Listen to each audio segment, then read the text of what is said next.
High court में जो मूर्ति नहीं लगी है, ये इस बात का प्रमाण है कि बाबा साहब अम्बेडकर जो संविधान निर्माता हैं, जो पहले जो कानून थे, आज भी उनके विचारों से कितनी नफरत जो है यहाँ देश में है। ऐसे लोगों को अपनी मूर्तिक मानसिकता बदलना चाहिए और समता समानता की बात करनी चाहिए। ये जनता देख रही है, ऐसे लोगों को जनता देख रही है, उनको चिन्हित कर रही है, उनकी पार्टियों को चिन्हित कर रही है और आने वाले चुनाव में उनको सबक मिलता है। पार्लियामेंट में तो गृह मंत्री जी ने बाबा साहब के बारे में सब कहे थे और सारी पार्टियों ने नारे लगाए थे, सारी पार्टियों ने हल्ला मचाया था। इवन गृह मंत्री जी ने बाद में कहा कि हम तो उनका बड़ा सम्मान करते हैं, सारी पार्टियों ने कहा सम्मान करते हैं। यहाँ बाबा साहब की जो टहल लगी हुई थी उसमें जिस तरह का अपमान किया गया, आगरा में वो ग्वालियर में जो अपमान किया गया, उसमें दल क्यों चुप है? क्योंकि वहाँ आपको पता है कि वो बाबा साहब का सम्मान जो है और उसमें वोट का नफा नुकसान भी है, इसलिए आप चुप हैं। मैं फिर कहता हूँ, कोई भी षड्यंत्र नहीं चलेगा, बाबा साहब का अपमान करने वाले लोगों पर कार्रवाई करनी पड़ेगी।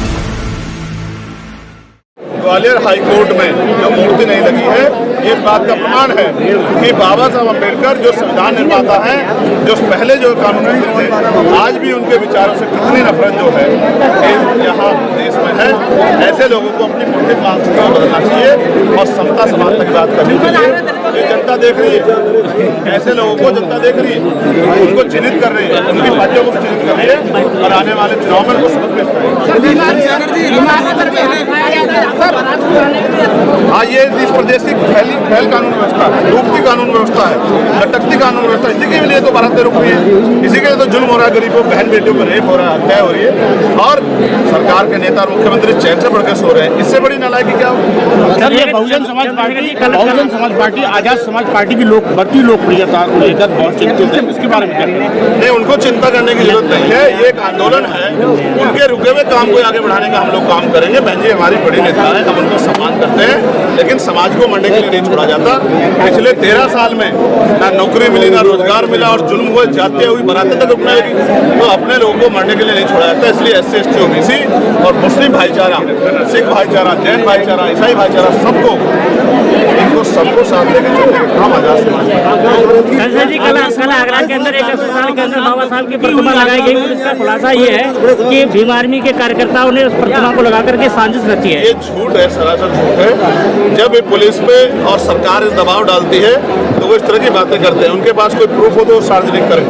और मैं भी ये जानता हूँ, अगर किसी अपराध किया होता तो क्या पुलिस को छोड़ती? लेकिन पुलिस ने जिस तरह का व्यवहार यहाँ कार्यकर्ताओं के साथ किया, आप ये बताओ। पार्लियामेंट में तो गृह मंत्री जी ने बाबा साहब के बारे में सब कहे थे और सारी पार्टियों ने नारे लगाए थे, सारी पार्टियों ने हल्ला मचाया था। इवन गृह मंत्री जी ने बाद में कहा कि हम तो उनका बड़ा सम्मान करते हैं, सारी पार्टियों ने कहा सम्मान करते हैं। यहाँ बाबा साहब की जो टहल लगी हुई थी उसमें जिस तरह का अपमान किया गया, आगरा में वो ग्वालियर में जो अपमान किया गया, उसमें दल क्यों चुप है? क्योंकि वहाँ आपको पता है कि वो बाबा साहब का सम्मान जो है और उसमें वोट का नफा नुकसान भी है, इसलिए आप चुप हैं। मैं फिर कहता हूँ, कोई भी षड्यंत्र नहीं चलेगा, बाबा साहब का अपमान करने वाले लोगों पर कार्रवाई करनी पड़ेगी।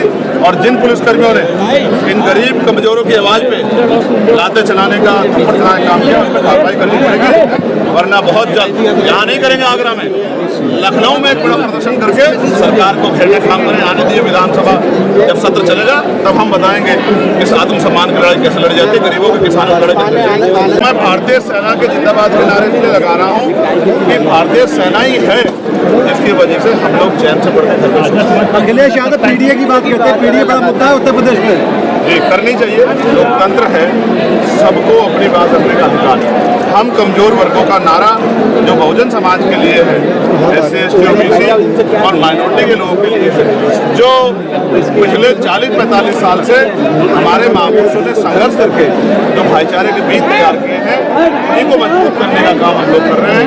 मैं नारों पे नहीं जाता, नारे तो मोदी जी भी अच्छे लगाते हैं, नारे तो अन्य पार्टी भी अच्छा लगाती है, लेकिन क्या उसका फायदा जनता को मिलता है? तो नारों में कुछ नहीं रखा, कथनी और करनी में जिनके फर्क है, देश प्रदेश उनको भी जानता है कि उनको सरकारें में आने पर उन्हें क्या क्या हासिल होता है।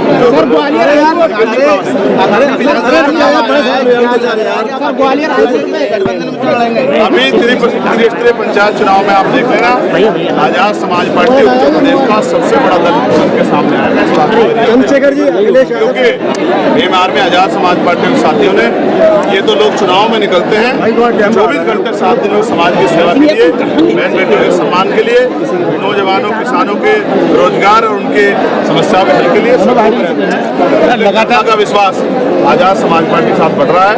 बाकी दलों को उन्होंने आजमा के देख लिया है, और अगर वो दिल अच्छे होते तो उनकी सरकारें क्यों बदलती?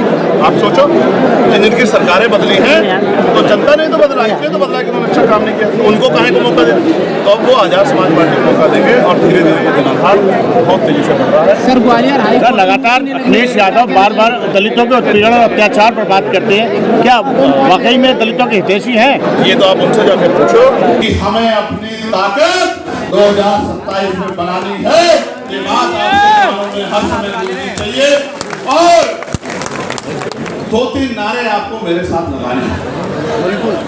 तैयार हो? तैयार। ये जो मंच के लोग हैं ये भी तैयार हैं, नहीं तैयार हैं? तैयार है। हमारी सेना जिंदाबाद, भारतीय सेना जिंदाबाद, हमारे अर्धसैनिक बल जिंदाबाद, हमारे अर्धसैनिक बल जिंदाबाद, देश का किसान जिंदाबाद, देश का मजदूर किसान जिंदाबाद, देश का नौजवान जिंदाबाद, और हमारी पुलिस जिंदाबाद, दोबारा लगाओ, हमारी पुलिस जिंदाबाद। देखो इस बात को समझो, पुलिस सरकार की होती है, ये जो कुछ करते हैं कुछ लोगों को छोड़ के बाकी लोग मजबूरी में करते हैं, सरकार इनको आदेश देती है। कल आपकी ताकत बनेगी तो ये अनुशासित होके संवैधानिक, तो हमारी सेना जिंदाबाद, भारतीय सेना जिंदाबाद, हमारे अर्धसैनिक बल जिंदाबाद, हमारे अर्धसैनिक बल जिंदाबाद, देश का किसान जिंदाबाद, देश का मजदूर किसान जिंदाबाद, देश का नौजवान जिंदाबाद, और हमारी पुलिस जिंदाबाद, दोबारा लगाओ, हमारी पुलिस जिंदाबाद। देखो इस बात को समझो, पुलिस सरकार की होती है, ये जो कुछ करते हैं कुछ लोगों को छोड़ के बाकी लोग मजबूरी में करते हैं, सरकार इनको आदेश देती है। कल आपकी ताकत बनेगी तो ये अनुशासित होके संवैधानिक